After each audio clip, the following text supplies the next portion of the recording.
வணக்கம். நம்ம உடல் எடை குறைப்பதற்கும் தொப்பையை குறைப்பதற்கும் 4 டவல் பயிற்சிகளை பார்க்க போகிறோம். டவலை டைட்டாக பிடிச்சிடுங்க. பிடிச்சிக்கிட்டு ஜம்பிங் ஜாக் பண்ணுங்க. எல்லா பயிற்சியிலையுமே டவலை டைட்டாக பிடிச்சிடுங்க. அதாவது பக்கவாட்டில் இழுத்து பிடிங்க.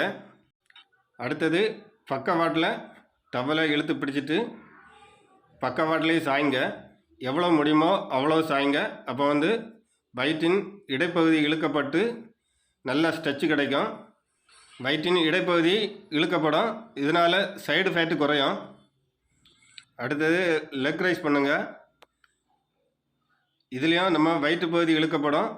கை மேலே எவ்வளோ ஸ்ட்ரெச் பண்ணி தூக்க முடியுமோ அவ்வளோ தூக்குங்க. ஒவ்வொரு பயிற்சியும் 25லேருந்து 30 தடவை வச்சு 3 டைம் பண்ணுங்கள். அடுத்தது பக்கவாட்டில் பண்ணுங்கள். இது நல்ல எஃபெக்டிவான பயிற்சி. சைடு ஃபேட்டு குறையும். நம்ம சேனல் பிடிச்சிருந்தால் லைக் பண்ணுங்கள், ஷேர் பண்ணுங்கள், சப்ஸ்கிரைப் பண்ணுங்கள். நன்றி.